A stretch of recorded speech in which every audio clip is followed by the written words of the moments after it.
राजाधिराज सद्गुरुनाथ माधवानंद प्रभु की जय। राजाधिराज सद्गुरुनाथ गुरुपुत्रे महाराज की।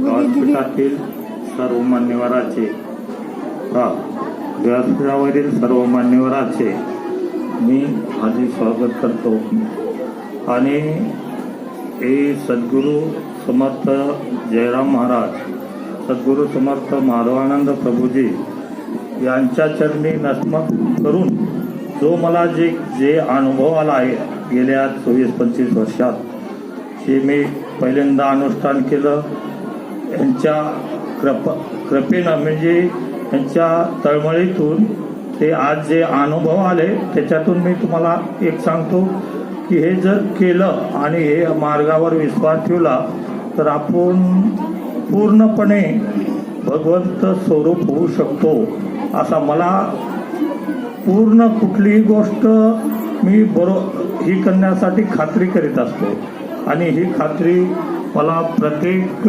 पदोपदी मिळून गेली आणि मला प्रत्येक गोष्टीतून प्रत्येक पावलाला त्यांनी सहकार्य देऊन अनेक विघ्नापासून अनेक अडचणीपासून दूर केलं आणि शेवट हा जो मार्ग आहे, जे आपण म्हणतो आनंद सुख समृद्धी कशात आहे, जे अनेक वर्षे साधू संत एवढी तपस्या करून मिळत नाही, परंतु या इंजगिरी संप्रदायाने आपल्याला सोप्या पद्धतीने शिकवलं की इथले नेम करा आणि फक्त ध्यान करा, राम म्हणा, रहीम म्हणा, तुम्ही ओम नमः शिवाय म्हणा, जे काही तुम्हाला म्हणायचं आहे, जे भगवंतावर सेवा आहे, भक्ती आहे, याप्रमाणे तुम्ही नामस्मरण करा. हा पहिला पाय आहे. नामस्मरण करीत गेलो तर तुम्हाला त्याच्यातून अनुभव येणार आहेत आणि ह्याच्यासाठी तुम्हाला वेळ द्यायचा नाही. आपल्याकडे कुणाकडेच वेळ नाही आणि वेळ पण द्यायचा नाही. कामात बसता उठता चलत नामस्मरण करतच राहायचे सारखं आणि ह्या नामस्मरणामुळे आपल्याला ते आपोआप 10-12 वर्षात इतकं काही मिळू शकतं की आपण भगवंताला काय काम पडलं तेवढंच मागतो, परंतु आपलं काम संपत नाही, मग नामस्मरण बी सोडायचं नाही. बरे म्हणजे काम संपत नाही, नामस्मरण सोडायचं नाही, या अर्थी आपल्याकडे शिदुरी जमा करीत राहायचं, म्हणजे भगवंताला आपल्याला कधीच मागायची गरज पडत नाही, तो आपोआपच दे.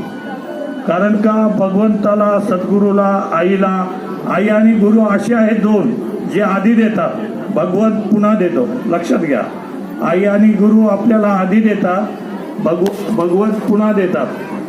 जसं आपल्याला शाळेत सर शिकवतात आणि पुन्हा नंतर मार्क देणारे वेगळे, पदवी देणारे वेगळे असतात, त्याचप्रमाणे देव हे तुम्हाला तुमच्या कार्याप्रमाणे पदवी देतात, तुमच्या ह्याच्याप्रमाणे ते हे तुमचं स्थान देतात, परंतु त्याआधी शिकविण्यासाठी, मार्गदर्शन करण्यासाठी तुम्हाला पदोपदी सद्गुरू आपल्या हाताला धरून हा मार्ग तुम्हाला इतका सुलभ करून देतात की प्रत्येक अनुभव जो आहे तुमचा तो घ्या म्हणतात.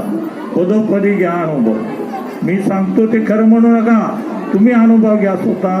प्रत्येकाने नामस्मरण करा आणि ह्यांची आपल्यावर इतकी कृपा आहे, इतकी तळमळ आहे आपण सुधारण्यासाठी की बस ते पुन्हा सांगतात. पुन्हा असे सद्गुरू सेवेकरी होऊन म्हणा, कोण्या रूपात म्हणा, ते आपल्यापर्यंत पोहोचून पुन्हा आपल्याला मार्गदर्शन करतात, फक्त आपलं कल्याण हो म्हणून. कारण का ह्या कल्याणमध्ये सगळं काही सद्गुरूला मिळत असतं, म्हणजे हे सर्व जे कल्याण आहे त्याच्यामध्ये सद्गुरूला सुख आहे. कारण का आपले हे सर्व लेकरं सुखी झाले पाहिजे. ज्याप्रमाणे आईला वाटतं शिकून आपले लेकरं सुखी झाले पाहिजे, त्याप्रमाणे सद्गुरूला वाटतं आपले लेकरं सद्गुरूने सगळे कृपा दृष्टी घेऊन भगवंतापर्यंत मोक्ष प्राप्ती करून घेतलं पाहिजे. आता मोक्ष म्हणजे काय? मोक्ष म्हणजे तुम्ही बघितलं असेल काल पालखीमध्ये आपल्याला जो आनंद होतो तोच आनंद, न संपणारा आनंद. म्हणजे मला सापडत नव्हतं की तुम्हाला मोक्ष म्हणजे काय सांगायचं, परंतु असा आनंद असतो की तिथं बस फक्त दुःख वगैरे काही येणार नाही, फक्त आनंदच असतो. त्याचप्रमाणे मोक्षाची वाट असते. इथं कुठल्याही गोष्टीची न चिंता करता तुम्ही फक्त एकच काम करायचंय, फक्त नाम घ्यायचं, ध्यान करायचं, नाम घ्यायचं. ज्यांनी गुरु केलेलं नाही त्यांनी गुरु करून घ्या, किंवा गुरु विना पर्यायच नाही दुसरा. कारण का नामदेव डायरेक्ट देवाला भेटायचोय, परंतु इलाज नव्हता. शेवट देवाने म्हणजे गुरु करायच पाहिजे. कारण का गुरु हा आपल्याला मार्गदर्शन करणारा हा पहिलाच पाय आहे. आणि आपल्या जी मनात जे उत्पन्न होणारे 100 प्रश्न निर्माण होतात आपल्या भक्ती करताना, ते पदोपदी आपल्याला सद्गुरू ते काढून टाकतात, आपल्याला सांगून टाकतात आपल्या मनात ध्यानात येऊन. ते जिथं जिथं आपल्याला वेळ खूप आहे बरं का. आपल्या कामामध्ये आपण काय सतत काम करत नव्हतो, परंतु जेव्हा आपल्याला जिथल्या तिथं काम करीत करीत आपल्याला जिथं जिथं वेळ मिळत असेल, कुठं बारीला लागला, कुठं लागला, नामस्मरण सोडायचंच नाही. कारण का मी असे काम न होणारे पण मी माधवानंद प्रभूजीच्या जयराम महाराजांच्या पाया पडून एक फूल घेतलं तरी मी माझे काम होऊन गेले. इतकं हे प्रभाळी खूप मोठं क्षेत्र आहे ते मी स्वतः जाणीवपूर्वक आणि अभ्यासलेला आहे. आणि तुम्ही पण ह्याचा अभ्यास घ्या. आणि भगवंत म्हणजे सद्गुरू पसंजी गेला तुम्ही कुठंपर्यंत जा, शेवट तुम्ही पांडुरंगापर्यंत पोहोचू शकता. कारण का गुरु परंपरा हे शिकवते तुम्हाला भगवंतापर्यंत पोहोचण्याची. दुसरं काय नाही, मध्यंतरी करतात ते आणि भगवंताचं दर्शन करून देतात. हे म्हणून सर्वांनी गुरु करावा आणि गुरुच्या विचारानं चलावं हे आहे.